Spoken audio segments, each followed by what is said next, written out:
Alright guys, back again. This time I want to talk about my first watch with the movie Darkman, which I never... I heard of Darkman whenever I was younger, but I never actually knew anything about it besides the fact that it was just a movie about like a superhero, it seemed like. But it looked darker than a regular superhero movie. And watching the movie, I completely understand why. But man, this movie was badass. This was a awesome Sam Raimi movie where I did not realize until I found this at a pawn shop for like $2 that Sam Raimi is the director of this. Sam Raimi, director of the Spider-Man trilogy, the original Spider-Man trilogy. That's awesome. This has so many things that harken back to, or I guess Spider-Man took from in a way because Sam Raimi did Spider-Man after this film. But I really enjoyed this movie, and I thought it was honestly a really big surprise. I thought this was an awesome movie. I don't know if I like this or the original Spider-Man more, the Tobey Maguire one, because both of these movies are very similar. Kind of shockingly similar in a lot of ways, how there's a lot of moments in this movie that feel not like it's completely like they're copying each other because the same person directed both of them, but this one has a lot of similarities that interested me. I was like, okay, that's cool seeing the similarities between how the hero, how he becomes this kind of vigilante of justice from this kind of thing that happens to him, and it seemed similar to how the Spider-Man played out, the original one.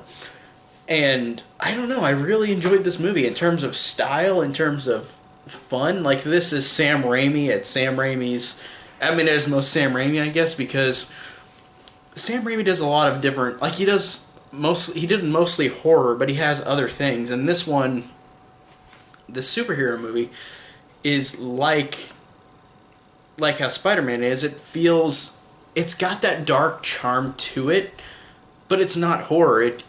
But stylistically, whether he does horror or anything else, he has such a distinct style, and this one is an incredibly stylistic movie. Like, it looks incredible. For 1990, it still looks great. Like, it really surprised me at how cool this looked. And the opening lines and the opening score feels very comic booky. Like, this really felt like a comic book. This is one of those underrated comic book movies where like it really does feel like you're literally watching it from a comic strip. Like, it feels that much like a real comic book. It really is something that people I don't think notice or reference, because this movie is one of those movies that kind of is overshadowed, because I don't know if it made a lot of money at the box office. I don't know if it honestly, I don't know. I wonder if this made much money at the box office. Sam Raimi's name's on it, so maybe, but even then, he wasn't like he didn't have the Spider-Man movies or anything bigger besides the Evil Dead movies under his belt. So I don't know if he was a real name in 1990. He had the Evil Dead movies, but I don't know. A lot of his movies are kind of more culty movies, so I don't know if this made a lot of money. So maybe that's why this has been kind of forgotten. Like, nobody really mentions this movie, and that's why I wanted to make this video, to point out stuff like this, like a movie that needs to be seen. That, if you're a fan of comic books and superhero movies, this is definitely one to watch. It's really, really cool.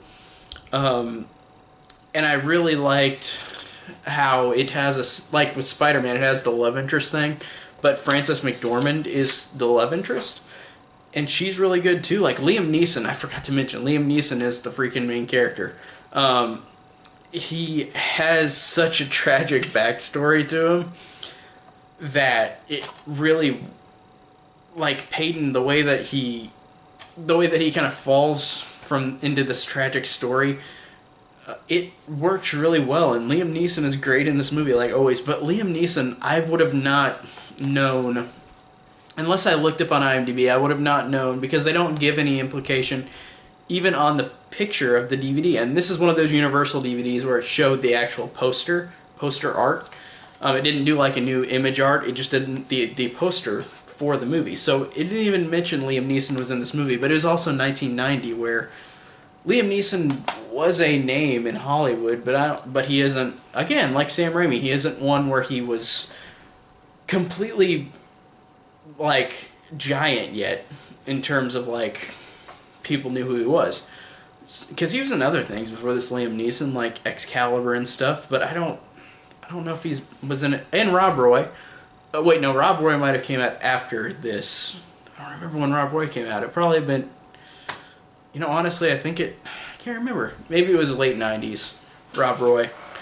I'm assuming late 90s. But anyways, he didn't have as many popular movies yet, Liam Neeson. So again, he's one that, like, people don't even think about him in this movie. And they don't think about him either because the whole movie, basically, after his tragedy, he's wearing this facial mask, and it's not, like, you won't know it's him besides his voice.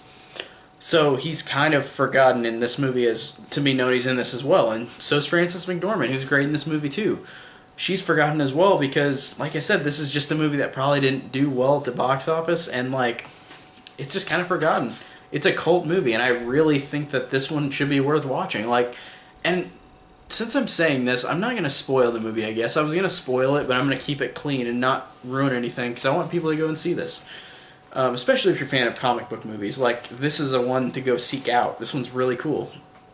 And it just has a really cool story to it. And the idea of what Darkman does, like, I won't spoil it here, but he does something really cool where he can, like, change his identity.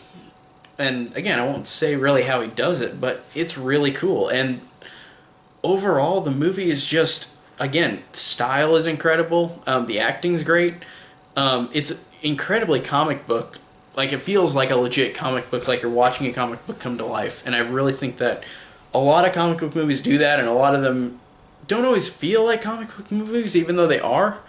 And that's totally fine if the movie's good. But this one, I feel like, lives and breathes comic book. Like, the quirky reactions and acting from these villains too does make this feel very authentic to a comic book.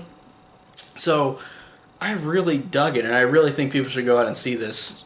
And it's from 1990. It's not going to be hard to find, and it's not a rare one either. It's from Universal, so they made copies of it again and reissued it. But yeah, Darkman was really, really cool, and I want to see the sequels. Liam Neeson isn't the character in the sequels, apparently, but I don't know. I'll still watch them just to say I watched them. I'm a completionist. So overall, Darkman, I think, was really awesome, and go and seek it out yourself.